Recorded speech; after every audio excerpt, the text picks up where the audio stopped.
Dilma Vana Rousseff, de 62 anos, será a primeira mulher a comandar o país. Você vai conhecer a história de vida e a trajetória política da nossa primeira presidente.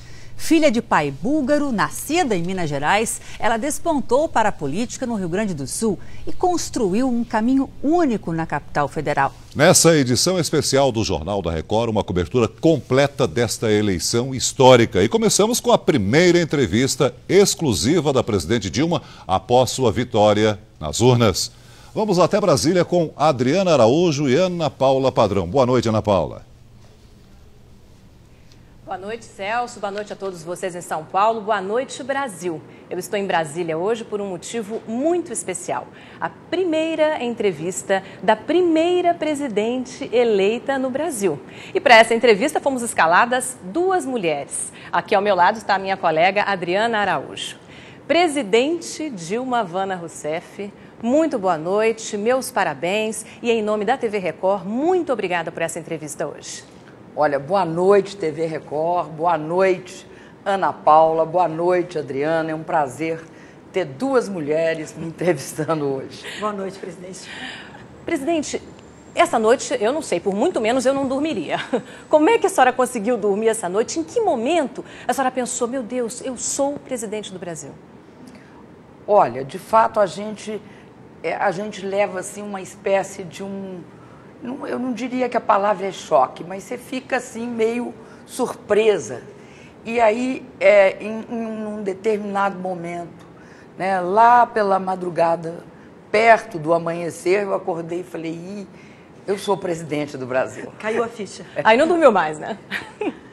Daí você tem aquele sono, sabe aquele leve, né? Mas você fica pensando isso ao longo da noite. É verdade que é um grande impacto, porque é uma missão muito importante.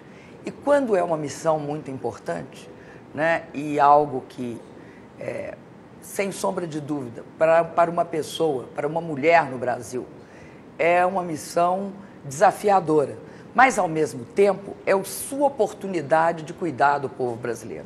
Então, tem esses dois lados.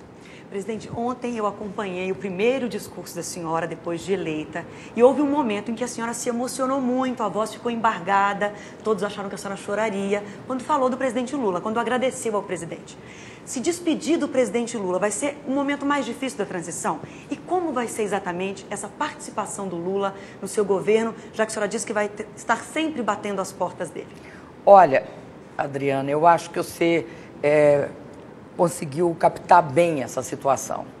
É, de fato, um momento assim, muito emocionante. Ontem, eu não fiquei só com a voz embargada, não. Eu não solucei, mas eu chorei. A gente chora, às vezes, para dentro e um pouco para fora. Eu chorei para os dois lados ontem. Eu acredito que vai ser um momento, ao mesmo tempo, um momento alegre e um momento triste. Porque os grandes momentos têm essa capacidade de misturar dois sentimentos, e dois sentimentos fortes. Né? Eu vou ficar muito alegre por estar assumindo a presidência do país, mas, ao mesmo tempo, muito triste, porque é a despedida do presidente Lula, com quem eu tive um desafio imenso e eu acho, muitas realizações.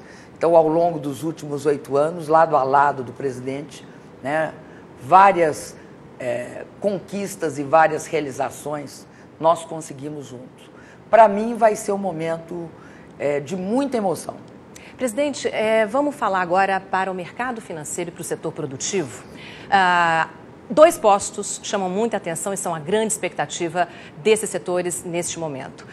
Banco Central e Ministério da Fazenda. A senhora já tem nomes? Quando anuncia os nomes? Vai manter os atuais ocupantes desses postos ou essa hipótese está totalmente descartada? Olha, Ana Paula, eu acredito que esse será um dos anúncios que eu terei mais cuidado ao fazer. Eu ainda não tenho as decisões tomadas, né? Hoje, inclusive, eu passei o dia retribuindo ligações de chefes de Estado que fizeram ontem e eu não pude responder. Né? A senhora falou com Obama, por exemplo, presidente americano, né? Falei com Obama, falei com o presidente Sarkozy, falei com vários presidentes. Ontem à noite eu falei com a presidente Cristina Kirchner, falei também ontem à noite com Maurício Funes, e também hoje falei com Calderón, presidente do México, falei com o Piñera, presidente do Chile, com o Santos, presidente da Colômbia, e vários outros. E todos eles também devem estar muito curiosos com relação à área econômica. Estão curiosos. Eu não sei, eles não externaram isso porque é o primeiro dia depois da eleição. Agora, eu te garanto o seguinte, eu garanto a você que uma coisa é certa. Eu manterei todos os princípios que regeram o nosso governo no período Lula, eu manterei no meu governo, que são os princípios que fundam a estabilidade macroeconômica e o equilíbrio macroeconômico no Brasil. Nós não brincaremos com a inflação. Nós seremos um governo que terá, portanto, metas inflacionárias da mesma forma que houve no governo do presidente Lula. Mais baixas ainda? Não, nós manteremos, nós vivemos num momento, Ana Paula, muito delicado, porque hoje, inclusive, o presidente Obama comentou comigo, né, as dificuldades que ele tem pelo alto desemprego que afeta os Estados Unidos da América. E nessa conjuntura, que é uma conjuntura ainda de crise, não recuperação dos países desenvolvidos, é prudente que a gente mantenha a meta de inflação nos padrões vigentes. Mas, presidente, seria prudente... Agora, eu também terei um controle do gasto público, porque eu acho que a característica principal de um governo no mundo de hoje é não gastar aquilo que não pode gastar. Mas manterei os gastos sociais e o investimento, porque o Brasil hoje está num outro patamar em relação aos países desenvolvidos. E terei a mesma política criteriosa, né, em relação à dívida pública e à taxa de juros. E, no que se refere ao câmbio, eu acho que o princípio hoje no mundo é do câmbio flutuante. Livre. A senhora Agora, vai manter? Nós não vamos deixar de acompanhar com rigor todo esse processo de guerra cambial e de política de desvalorização de moeda que está havendo no mundo. Opa, então pode ter mudança cambial? Não, não é isso. O que está acontecendo hoje, e há uma, vamos dizer, essa reunião do G20, dia 11 e 12, ela vai deixar isso cada vez mais claro, eu pelo menos espero. É que não é possível que ocorra aquele tipo de política que ocorreu na década de 30 e que se caracteriza pela desvalorização competitiva. Eu começo a desvalorizar, o outro país começa a desvalorizar, e aí isso bloqueia comércio, bloqueia produções locais, cria a guerra comercial.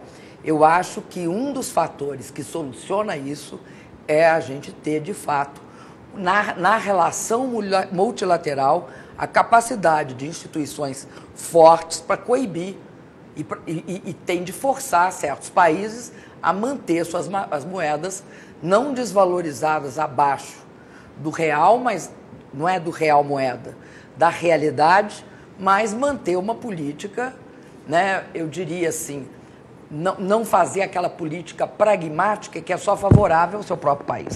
É isso que se chamou guerra cambial, que é, de fato, desvalorizações indevidas. Presidente, bom, eu queria falar um pouquinho da imprensa. Durante essa campanha, a senhora reclamou algumas vezes de algumas reportagens, da cobertura de parte da imprensa, que fez críticas muito duras à senhora, com apoio declarado ou velado a José Serra. Em algum momento, a senhora se sentiu perseguida? Olha, desrespeitada? Eu vou te dizer o seguinte, eu me entristeci em alguns momentos muito, mas eu acho que não cabe, em relação à imprensa, da parte de quem quer que seja, principalmente de uma pessoa pública, qualquer nível de crítica tentando coibir o que a imprensa disse ou deixou de dizer, né? Eu prefiro, e sempre disse isso, eu prefiro as vozes críticas do que o silêncio das ditaduras. Agora, isso não impede que eu me sinta prejudicado em alguns momentos e proteste, porque isso não significa preferir a liberdade de imprensa, preferir a liberdade de opinião e de expressão. Então, eu me dou o direito de, nos momentos que eu me senti atingida, me defender. Agora, eu não tenho nenhuma complacência com qualquer processo de inibição, de manifestação da mídia, por qualquer motivo que seja. Aliás, eu sempre brinco que o controle remoto na mão do telespectador é o melhor controle que pode ter por parte, né, da população em relação à mídia. Quem resolve isso é o indivíduo ali mudando o seu canal, escolhendo quem ele vai assistir, quem ele vai ler, que jornal, enfim, eu reafirmo, eu prefiro as vozes críticas. Sem dúvida nenhuma. Até porque eu vivi a ditadura e sei do que se trata. Presidente, a gente começou essa entrevista falando da questão de gênero. Não foi a tônica da sua campanha, mas ontem, no início do discurso, a senhora tocou nesse assunto e disse uma frase emblemática: sim, a mulher pode. É uma frase muito forte. Posso te contar de onde que aquela frase surgiu? Lógico que pode. Foi assim, eu estava no aeroporto, me preparando para viajar. E uma moça, uma menina de uns 9, 10 anos, aproximou-se de mim e disse: o nome dela é Vitória e ela quer te fazer uma pergunta. Virei para a menina, aliás, para a mãe, até errei, porque eu devia ter virado para a menina. E perguntei: o que você quer me perguntar, Vitória? Ela falou: eu quero saber se a mulher pode. Aí eu respondi: pode o quê? E ela me disse: eu quero saber se mulher pode ser presidente da República. E a senhora respondeu. E eu respondi: sim, mulher pode. E aí, sabe o que eu acho? Eu acho que a minha eleição torna sonhos que eu nunca tive, porque sempre me perguntam: você queria ser o quê? E eu sempre disse: bailarina. Quando eu era criança, queria ser bailarina. Hoje, uma menina de 9, de 5, de 6 pode querer ser presidente da República, porque agora tem uma mulher presidindo a República Federativa do Brasil. E pode também querer ser ministra, querer ser secretária, vai ter muita ministra, prefeita, vai ter um recorde de mulheres. Diretora de empresa. A senhora vai botar muita mulher por lá? Olha, eu vou dar muita importância a uma representação feminina. Agora, presidente, a senhora sempre falou que vai dar continuidade, ontem reforçou as iniciativas, aos avanços do governo Lula. Mas qual vai ser a marca do governo Dilma? A senhora tem uma meta ambiciosa que a senhora conta com o seu travesseiro, que é terminar esse governo com qual marca do seu governo? Eu tenho. Eu acho que o governo, a sociedade, empresários, trabalhadores, todo mundo tem de perseguir uma meta nesse Brasil, que é a erradicação da miséria. Nós não seremos nem um país, nem uma sociedade desenvolvida enquanto houver miséria. E o que eu acredito é que é meta, é aquilo que você coloca e corre atrás, persegue para poder realizar. E a senhora tem uma meta numérica para isso? Nós temos 21 milhões de pobres ainda, segundo o IBGE, os dados do IBGE. Eu acredito que esse é um processo que nós temos de iniciar e colocar isso sistematicamente na pauta da sociedade. Agora, eu tenho mais 2 metas complementares. Além de prosseguir na questão da qualidade da educação, eu tenho uma meta de melhorar substancialmente a saúde no Brasil. Acho que nós temos um avanço a conquistar nesses 4 anos na área da saúde. E na área da segurança pública. Tanto é assim que um dos primeiros atos que eu terei será conclamar os governadores a fazer uma grande discussão sobre saúde pública e sobre segurança pública. O ex-ministro Antônio Palocci é médico. É um sinal? Não. Olha, Adriana, eu vou te falar assim com toda sinceridade e transparência. Eu ainda não tratei disso. Agora, tenho também uma observação a fazer. Quando eu tratar, vocês serão as primeiras a saber. Então, é um compromisso. Tem uma data? Não, para nós aqui. Não tem data ainda. Eu não vou falar para vocês que tem uma data, porque não tem. Mas, nas próximas semanas, eu começarei a discutir esse processo. Presidente, muito obrigada por essa entrevista, em meu nome, em nome da Adriana, em nome da TV Record, por essa primeira entrevista. Nossos votos do melhor sucesso para a senhora e para o Brasil em última instância. Olha, eu gostei muito da entrevista, 2 mulheres entrevistando a primeira presidente do Brasil. Eu queria cumprimentar você, Ana Paula, e cumprimentar você, Adriana. É uma coisa impressionante quando a gente percebe também que no meio da imprensa e dos jornalistas há uma presença feminina muito forte, muito E qualificada. na imprensa tem bastante. Tem Eu muitas. queria dizer que daqui a pouquinho o Jornal da Record vai contar a história dessa menina que queria ser bailarina e virou presidente da Hoje tem República. muito Dilma Rousseff no nosso jornal. Tem muito Dilma Rousseff. Tem muito Um Dilma excelente Rousseff. trabalho para a senhora, tudo de bom. Muito obrigada. Muito obrigada a vocês. Muito obrigada.